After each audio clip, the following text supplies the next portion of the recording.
Então vamos lá? Bom, hoje a gente vai conversar sobre um tema bem interessante. Eu tô aqui da minha casa porque é quarta-feira de cinzas, não fui pro escritório, e a gente vai falar um pouquinho sobre a Bolsa de Valores. Muita gente tem me perguntado se nesse patamar que a Bolsa tá agora, se ainda vale a pena investir, se ainda tem alguma oportunidade que a gente enxerga aqui como estratégica para você fazer o seu investimento, ou se o bonde já passou, né? Se quem acreditou lá atrás se deu bem e quem não acreditou não tem mais nenhuma oportunidade interessante. A primeira coisa que a gente vai perceber é que se você investe de qualquer época ali, 2017, 18, 19, 20, 21, 22, 23, 24, se você investir em qualquer um desses anos, você vai estar com um ganho absurdo em qualquer ação que você tenha comprado. Olha só o nosso gráfico aqui, o índice Bovespa nos últimos um ano, ou 12 meses aqui, né? A gente pode dizer que ele subiu 45,07%. Ele está aí na máxima histórica em pontos, né? Em reais, em 186.464,30 pontos. Bom, vamos começar a conversa. Agora, antes de mais nada, quem é um Sardinha Raiz vai deixar aquele like na confiança, porque você sabe que o vídeo vai ser bom. Se você não é um Sardinha Raiz ainda, segura sua mãozinha, considera deixar o seu like aqui no canal ou se inscrever se o vídeo te trouxer alguma informação que você ainda não tinha, te trouxer algum conhecimento legal. É porque a gente acaba se inscrevendo, né, em um monte de canal e depois não faz muito sentido. Porque quando você vai olhar, você não está assistindo esses vídeos e só fica ali atrapalhando o seu algoritmo. Então, deixa para se inscrever se eu te trouxer alguma informação bacana. E se lá atrás, toda vez que a Bolsa de Valores brasileira subia, as pessoas diziam, olha, mas isso em real. Quando a gente compara o quanto o dólar, né, se valorizou em relação ao real, você vai perceber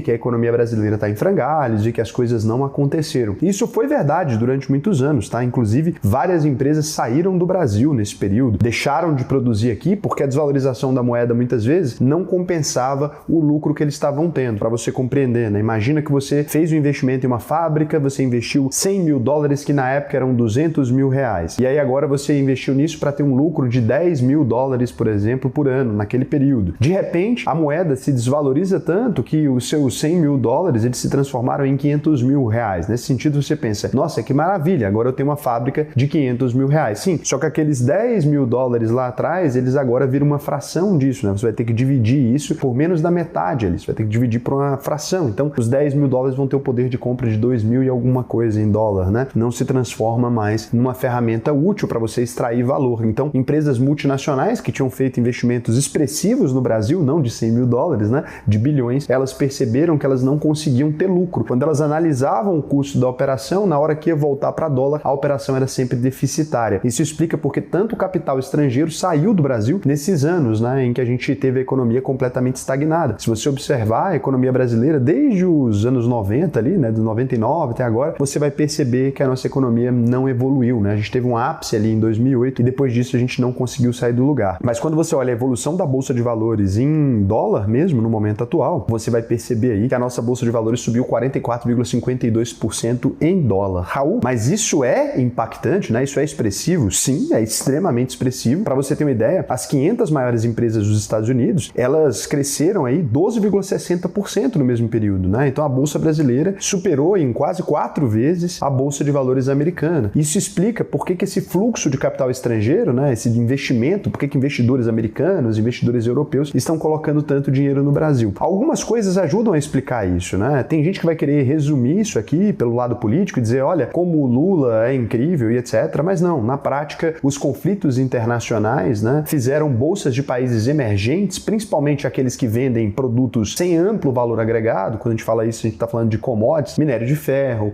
carne, esses produtos que não precisam de um trabalho ali, que não são industrializados. Esses países todos que produzem esse tipo de coisa, eles são considerados mais seguros, porque eles estão realmente tirando do chão aquilo que eles vendem, né? Não tem um risco da indústria, não tem um valor a mais a se pagar por isso. Então, todos os países que são os considerados emergentes aí, que são comoditizados, cresceram. Não só o Brasil, até a Polônia também teve uma evolução muito grande, o México teve uma evolução muito grande. E como vários países que poderiam receber esse investimento nesse momento de crise, com o Trump brigando com a China, com a Europa brigando e tal, todos esses países que poderiam receber esses investimentos estão menos aptos ali, né, do que o Brasil. Então, os países que estão mais aptos, que é o caso do Brasil e de alguns outros, eles estão recebendo mais dinheiro. Como assim menos aptos, né? Quando a gente vai olhar para o regime político do México, dos problemas institucionais, o México tem mais problemas que o Brasil nesse momento. Quando você vai olhar para a Rússia e para a Ucrânia, que são países que também poderiam receber esse investimento, eles estão em guerra. E a mesma coisa acontece com o Irã e com alguns outros países que poderiam estar recebendo esse fluxo estrangeiro. Então, sobrou poucas opções para os estrangeiros investirem ali, e quando eles olham para o Brasil nesse momento, eles entendem que as instituições brasileiras, elas estão fortes. Eu sei que para você, brasileiro, né, a gente gente conhece muito mais da nossa própria política, a gente sabe que o nosso momento é extremamente delicado, né? Todos os nossos últimos ex-presidentes estão presos. Mas, ao passo que você olha isso falando, nossa, o Brasil é um país que as coisas estão caóticas, o estrangeiro pode olhar e dizer, olha, o Brasil sempre foi caótico assim, no entanto, o agronegócio conseguiu se desenvolver, a Petrobras conseguiu se desenvolver, essas empresas todas conseguiram apresentar números muito interessantes, os bancos brasileiros estão crescendo bastante, a gente viu um teste de estresse agora nas instituições brasileiras, seja no STF, na Câmara, na Presidência, a gente viu um teste de estresse também no Fundo Garantidor de Crédito, e o Brasil, a trancos e barrancos, foi passando por esses obstáculos e mostrando que existe um país para além do governo Lula, para além do governo Bolsonaro, para além do FHC, né? Existem aqui empresas que trabalham e que atuam, existem pessoas que acordam todos os dias às 5 da manhã e se preocupam com produzir. Raul, a produção brasileira é pequena e etc, todo mundo sabe disso, né? Mas a gente ainda está bem longe também do nosso pico dolarizado. Quando a gente olha aqui o Brasil, né, atingiu o EWZ, que a gente pode olhar aqui, que é esse índice que a gente está observando, né? É um ETF que investe em ações brasileiras, no índice Bovespa. Você repara que a gente está 60,88% abaixo do nosso topo histórico que foi lá antes do subprime, lá em 2008, né? Antes dos Estados Unidos ter aquele problema imobiliário. Nosso mercado é muito dependente de investimento americano, por isso que quando os Estados Unidos têm uma crise, a gente passa por uma crise também, né? O que para eles é uma marolinha, muitas vezes chega aqui como um fumaceiro danado. Você observa ali uma queda de 60,88% desde aquela época, ou seja, então quando os estrangeiros olham para o Brasil, eles olham, ok, a economia não cresceu extremamente, né? O PIB não se desenvolveu extremamente, mas tem empresas mais lucrativas, tem negócios mais atrativos, negociados ainda, com 60% de desconto em relação à principal alta, aquele momento que o Brasil estava mais caro lá atrás. Então, quando você olha isso tudo, você percebe um Brasil que sobreviveu a esses ciclos econômicos, sobreviveu ao governo Dilma, sobreviveu a impeachment, sobreviveu a isso tudo, manteve as instituições durante esse período aos trancos e barrancos e ainda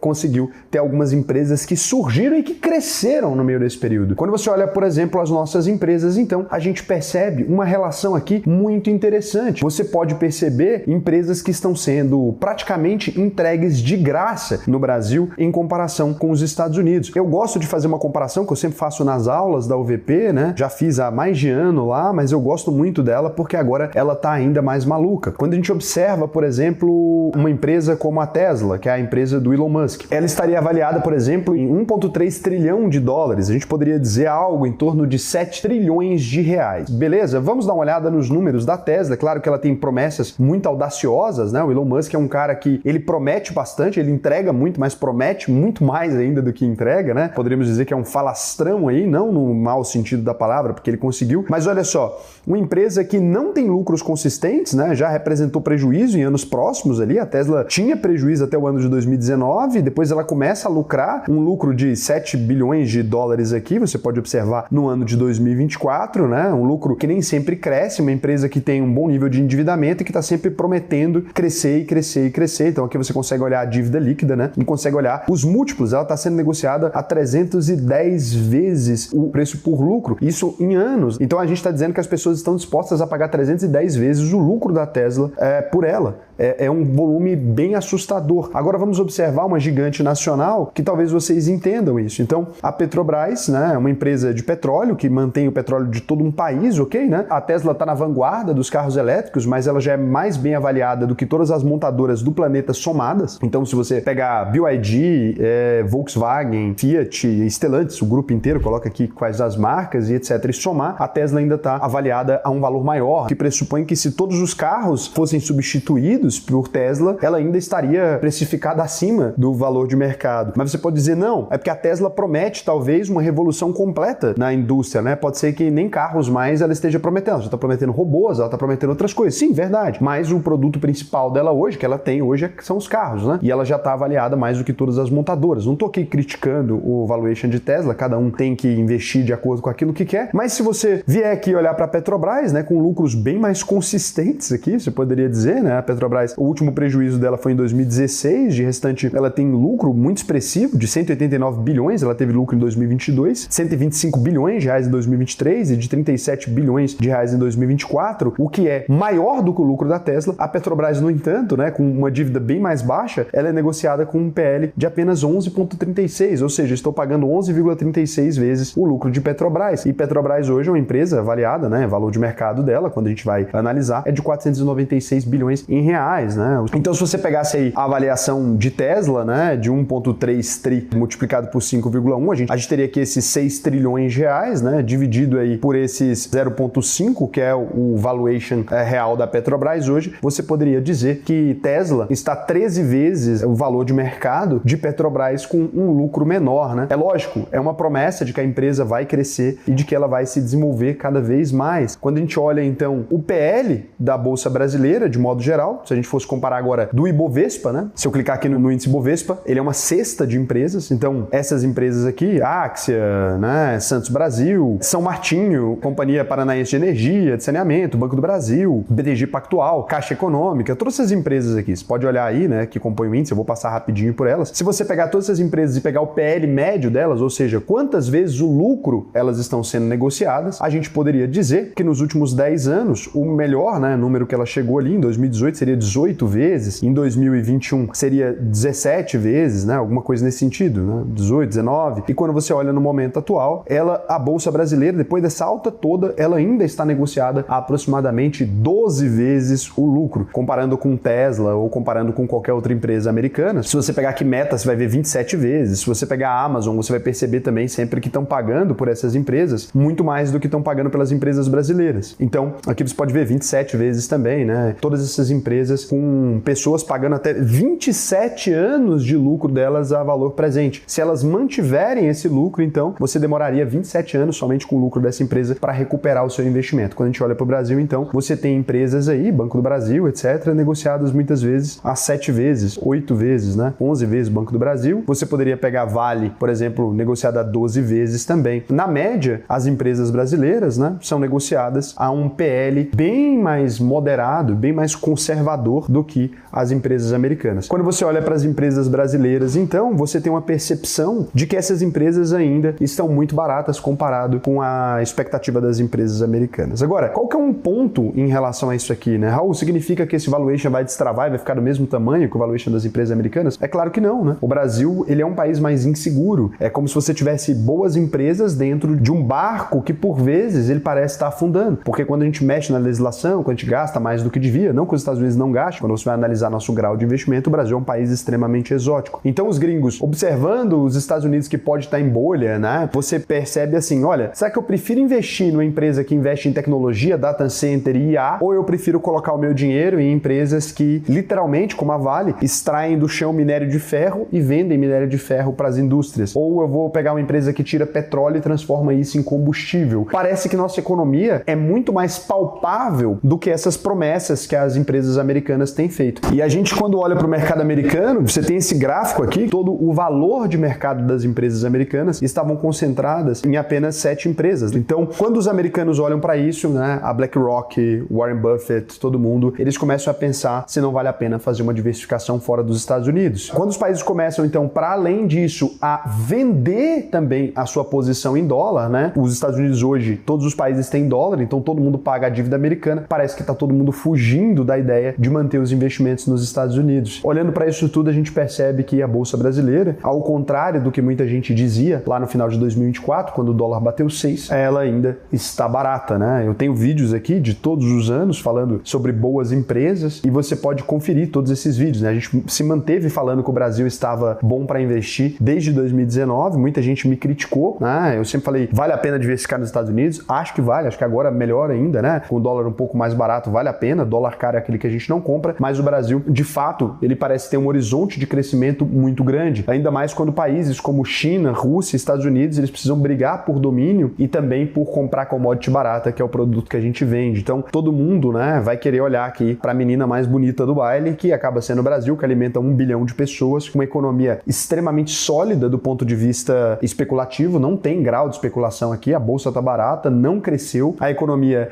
ela se mostrou resiliente às crises, né, um país que sobrevive a muitas crises, ele não é ruim, ele é, pelo contrário, ele se mostra mais forte. A economia brasileira, então, ela tem sido vista com um grande carinho por investidores internacionais e pela primeira vez a gente pode dizer que se o Brasil acertar uns 3 ou 4 ponteiros aqui, essa eleição vai dizer muito sobre se a gente vai conseguir acertar esses ponteiros ou não. A gente pode ter um horizonte de crescimento ainda mais interessante para fazer aquilo que lá atrás Coreia do Sul fez, por exemplo, exemplo, né? Ok, você quer colocar uma fábrica aqui, tudo bem, mas talvez eu precise aprender com você. Você pode ser obrigado para montar uma fábrica e explorar o meu mercado. Você pode ser obrigado, então, a me ensinar como faz uma montadora, né? Eu vou querer aprender com a mão de obra. A China, você vai querer colocar uma linha de trem aqui, tudo bem, mas esse capital precisa ser também voltado para os interesses do Brasil nesse momento. Você vai pôr logística não onde você quer, você vai pôr logística onde a gente quer. Então, se a gente conseguir direcionar esse investimento estrangeiro, ele vai ser bom. Do jeito que esse investimento está entrando no Brasil hoje, eu devo te dizer que ele não é muito bom. Ele está entrando muito mais como capital especulativo e na nossa dívida, né? Que não é legal, fazendo um carrego da dívida ali, aumentando a nossa dívida pública, né? Tudo bem, é necessário, o Brasil precisa disso, mas o Brasil precisava aproveitar essa onda de investimentos muito melhor. Então, você que é brasileiro, pode investir. A gente deve esperar por agora, vou dizer para vocês, né? Uma onda de IPOs esse ano, porque a Bolsa Brasileira está subindo muito, o mercado está muito bom, então, obviamente, muitas empresas vão querer abrir mercado, captar dinheiro para poder expandir mais. A gente tem um mercado interno extremamente forte, a gente tem um país que está com a economia com a faca e com o queijo na mão para acertar, não acertou ainda, né? Não se refletiu em benefício da população, porque o Brasil, como sempre, não se preparou para as coisas darem certo, né? A gente se preparou a vida inteira para quando estava dando errado e para nova crise. Tanto é que ninguém disse até agora que a gente está no bull market, eu tô dizendo, né? Nós estamos em um bull market. O Brasil cresceu pra caramba nos últimos anos. Nesse ano já cresceu mais ainda e não existe nenhuma expectativa de diminuir. Lembre-se sempre que quando os investidores começam a investir aqui, você tem também outros investidores que vão vir investir aqui, não porque eles realmente acreditam na tese, mas simplesmente para não ficar de fora da alta. Vários ETFs devem começar a colocar aqui, o grau de investimento do Brasil deve mudar. Se o Brasil tiver realmente a criação da segunda bolsa de valores, vários fundos de investimento que hoje não investem aqui passam a investir, porque um país com uma bolsa só é considerado muito ruim, né? Então, a gente está com tudo certo. Eu tenho investido bastante no Brasil, ainda existem muitas coisas para você aproveitar. Se você quiser aproveitar essa onda de alta do Brasil e também quiser aproveitar para diversificar em China e Estados Unidos, né? Nesse momento que está muito interessante, os mercados asiáticos, Índia também e Japão, o que eu vou te recomendar? alvp.com.br, clica no botão Faça a sua análise de perfil, preenche o questionário para mim até o final, que para mim vai ser um prazer te ensinar a investir no Brasil e no mundo todo. Lembra que a gente já está fazendo isso aqui há muitos anos, inclusive, se você quiser conferir aqui, olha só, a UVP te dá esse selo aqui de aprendizado garantido. O que significa? Se você entrou na UVP e não aprendeu a investir, eu mesmo devolvo 100% do seu dinheiro. Não é promocional, não é aquela garantia de 7 dias que o governo obriga, não. É realmente um compromisso que a gente faz aqui para que você possa confiar, né? Por quê? Eu estou confiando em você primeiro. Você pode ir lá, assistir as aulas todas, emitir o seu certificado e pedir o dinheiro de volta e eu vou ficar no prejuízo. A gente faz isso exatamente para que vocês possam confiar aqui na gente. Então, vale muito a pena aprender a investir. Espero que vocês tenham gostado dessa aula aqui sobre o momento em que a gente está. Então, eu vou sugerir aqui para você que já é aluno da UVP, né, essa aula aqui, bônus, onde eu falo sobre esses investimentos globais e tem também o bônus dos indicadores. Eu vou deixar aqui para vocês um link, né, dessa aula onde eu explico como fazer uma análise melhor dessa relação preço por lucro e também pelo preço pelo valor patrimonial, que é uma forma bem básica de fazer os seus investimentos, mas vale a pena você rever essa aula para você ficar por dentro. Tem também a aula do AUVP11, que é um ETF que já investe na cesta Brasil inteira, né? Então, se você não sabe o que vale a pena comprar nesse momento, pode valer a pena para você entender melhor o AUVP11 e a fórmula como a gente fez lá. Agora, eu vou verificar se vocês fizeram alguma pergunta aqui. Raul tá economizando com corte de cabelo? Não quero cortar meu cabelo agora, tô com preguiça. O César Monteiro falou como fazer dinheiro com IA, Raul? Preferencialmente, né, é não usando a IA, é criando uma IA e vendendo para as pessoas que acreditam que a IA vai mudar o mundo, né? É sempre assim. Na busca pelo ouro, ganha dinheiro quem vende pá e picareta, né? Normalmente ganha muito pouco dinheiro quem procura o ouro em si. Beijo para vocês, até o próximo vídeo.